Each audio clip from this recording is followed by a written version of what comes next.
Visual novels are a niche sell, it's hard to deny. I like to think of myself as a fan of the genre, though if I'm honest, the by-the-books VNs are something I find a bit hard to convince myself to really get started on. It's a big time commitment, and sometimes they just don't grab you immediately. So I tend to enjoy the ones with a bit more going for it conceptually. Ones that mix their story up with some interesting gameplay, you know, the investigations and trials in Danganronpa, or the escape rooms and puzzles in Zero Escape. Actually, I guess when you get down to it, I just like a good killing game. So here's another one to add to the list.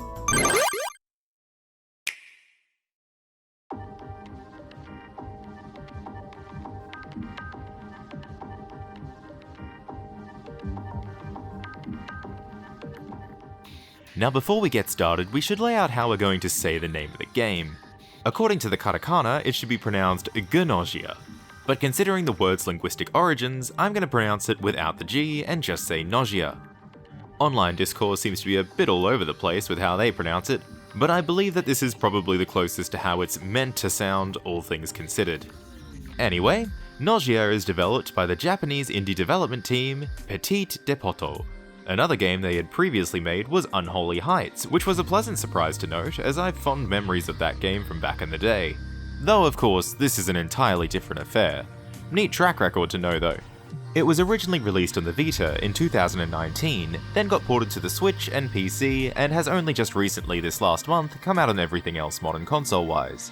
Didn't realise this would be such a topical game to talk about. I won't really cover the story, as its strength is in the discovery, but as a brief synopsis, after a nausea outbreak occurs on the planet Liuan, 15 people seek refuge on an evacuating spaceship. However, some nausea have infiltrated their ranks, and it's up to the human passengers to expose and weed out the enemy through wit and deduction. The nausea are able to delete humans from the universe, so to carefully eradicate them from the ship, the passengers must engage in discussions and votes. I think the game does a pretty good job at explaining why this system makes the most sense, which I like quite a bit. Pretty much turning it into a bargaining system for the ship's AI, not to simply self-destruct and get rid of the threat. This sets the stage for what looks to be an intriguing mystery visual novel, and it certainly has that element to it. But that's really just the medium. The real draw is that it's also a social deduction game, akin to Mafia or Werewolf. A fact that alone absolutely raises numerous questions about how this is going to work, but be assured that Gnosia lives up to that premise expertly. It's a bit of an indie darling, and for good reason.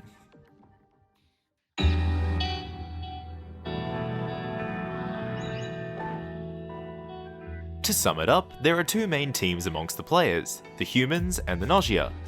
Every day, the humans discuss who they think amongst them is nausea and vote to put someone in cold sleep to mitigate the threat. Then, that night, the nausea select someone to delete from the world.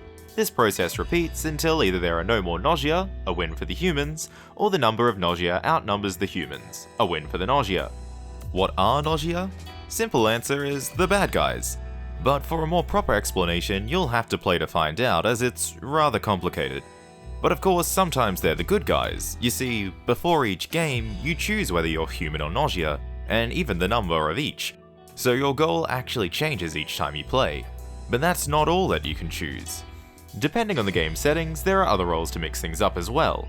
There's the engineer, someone who can scan players to see if they're nausea or not, the guardian angel, someone who can protect a player each night, the AC follower, a nausea sympathizer who is still human but can lie and aims for the nausea to win.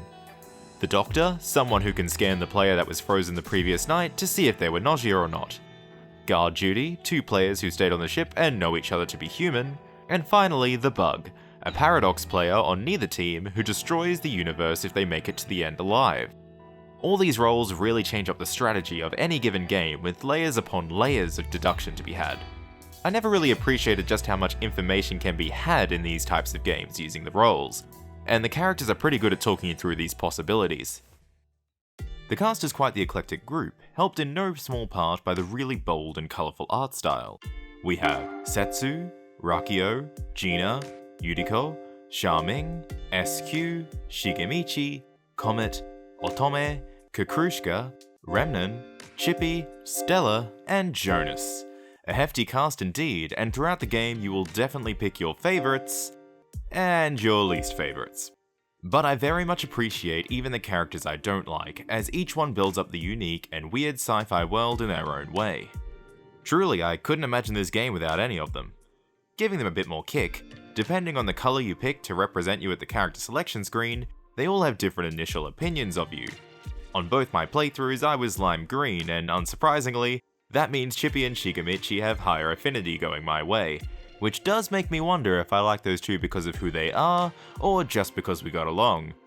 Gonna have to wrestle with that one for a bit. However, fancy art and good character writing does not in and of itself simulate the social part of the social deduction gameplay. For that, every character, including the player, has an array of stats. These stats are Charisma, determining how well you can command the flow of conversation. Intuition determines how well you are able to catch people out in lies. Logic determines how impactful your verbalized thoughts are on people's reputation. Think of it as your attack stat. Charm makes it harder for people to wound your reputation, potentially even to the point of people overlooking blatant villainy. Think of this as your defense stat.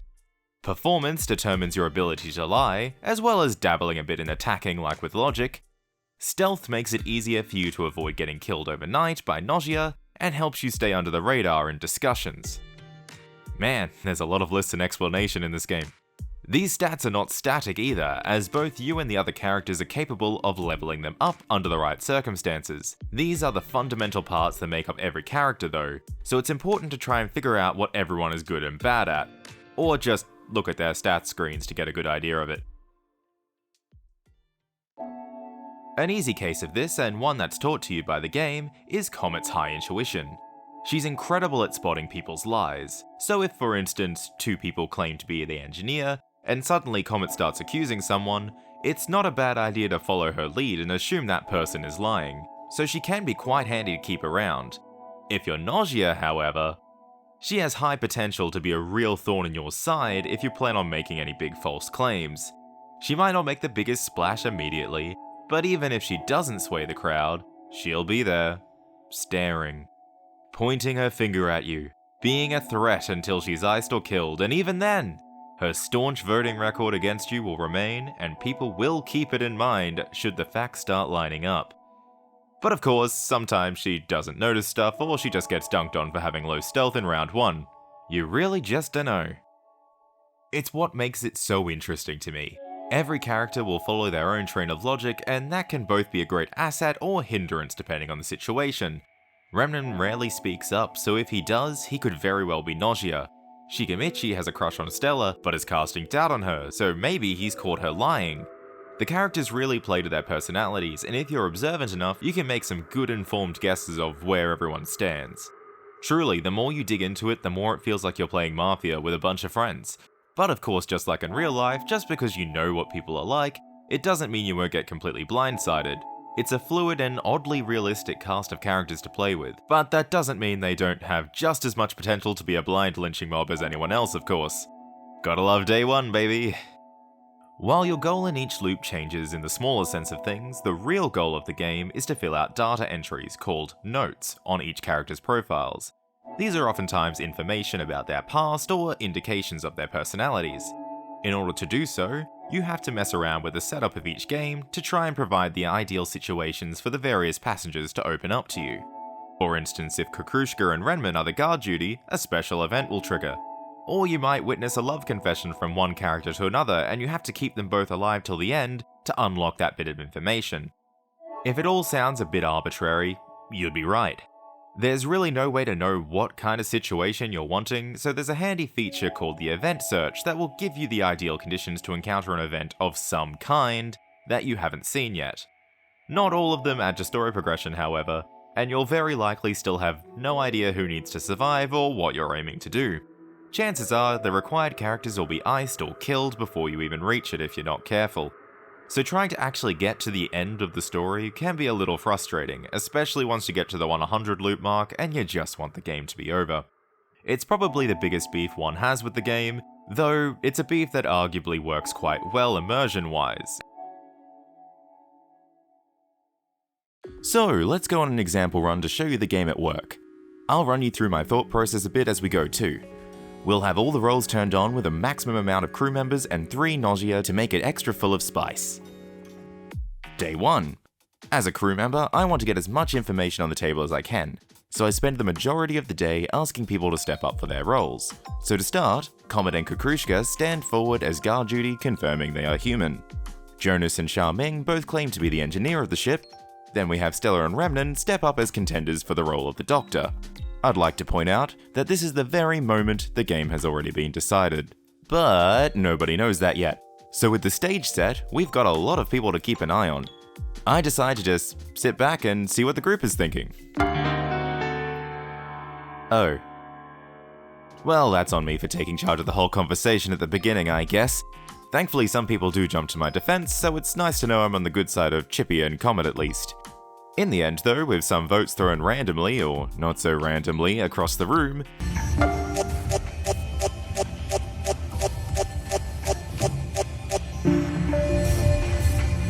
I managed to avoid cold sleep in favor of SQ. Serves her right. That night, Comet is killed by Gnosia, which is a real blow to the team as she's our best lie detector and confirmed human, but I mean, good play on the Gnosia's part, honestly. Day 2. Jonas claims that Yuriko is Gnosia, and Xiaoming claims that Remnan is. Stella claims that the recently frozen SQ was Gnosia. Remnan states the opposite. This certainly gets the mind running with a few potential outcomes, especially with Remnan being involved in both reports, but we really have nothing concrete to work with one way or the other. With little information to go on, and after some discussion, Rakio manages to get themselves ousted, with Shigemichi leading the charge.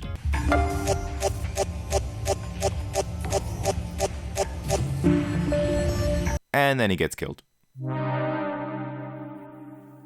Make of that what you will. But more importantly, also that night, Chippy confides in me that he's caught Jonas lying, an interesting claim to keep in mind. Day 3. On the dawn of the third day, the two potential doctors are at odds again, with Stella claiming Rakio was not Gnosia and Remnan saying they were. The engineer claimants come forth as well, Xiaoming accusing Yuriko of being Gnosia, and Jonas covering for Gina. And for those who are keenly mind viewers, this is when all the pieces have fallen into place. Jonas is the faker with little room for doubt. Not only because Chippy has claimed that he was lying, that's only something I know, but because of the order in which the engineers have reported Yuriko as Gnosia. Unless Xiaoming is terrible at his job, he would have just dug his teammate's grave. Now interestingly, this doesn't mean Jonas is Gnosia. He could just be the AC follower, so not an actual threat. But what we can deduce from this is 1. Jonas is clearly not the engineer, which means 2. Xiaoming is the engineer, which means 3. Remnan is not the doctor, and 4. Chippy's probably not Gnosia. Unfortunately, as likely as this all is, it's not exactly a sure thing, and the other participants aren't going to be on the bandwagon without some proof. So for now, it's better to focus on the one thing that everyone can agree on. 5. Yuriko is definitely Gnosia.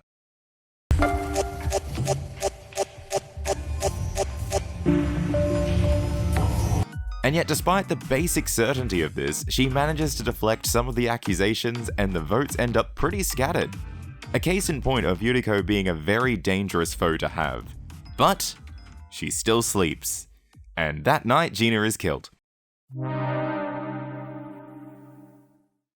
Day 4. The next day, Jonas and Xiaoming approve of the human nature of Otome and the late Gina, and Remnan and Stella both confirm that Yuriko was Gnosia. A wise move considering the circumstances, but it's not enough to stop the moving finger of doubt from landing squarely on Remnan. Whether because they followed the paper trail or they just caught him in a lie, the majority starts to dunk on him.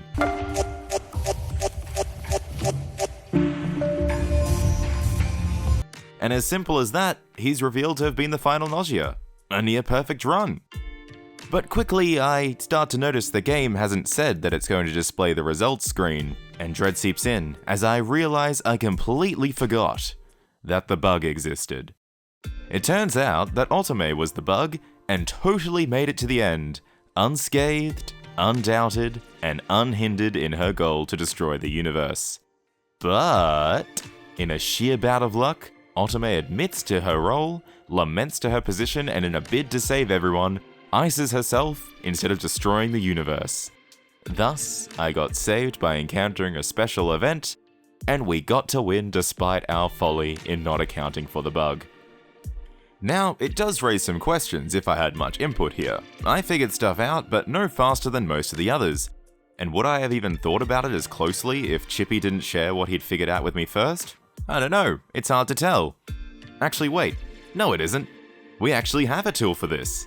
At the end of a round, you can have a squiz at the discussion log, a shorthand record of the events of the game. In it, you can view who verbally doubts and covers for others, roll reports, and most importantly, it shows you when people catch others in a lie. Here you can see Chippy immediately noticing Jonas lying when he first claims to be the engineer. And interestingly, Setsu also noticed Remnen lying when he claimed to be the doctor. Looking back through the votes, you can see that they had their eyes on him the whole time too, even if such suspicions went unspoken. Is that cool or what? There's a whole bunch of stats and other stuff at play that of course don't show up in the log, but what we get here is pretty rad as a post-game debrief. For instance, it's hilarious to see Shigemichi getting caught by everyone and humbling when you realize the same has happened to you.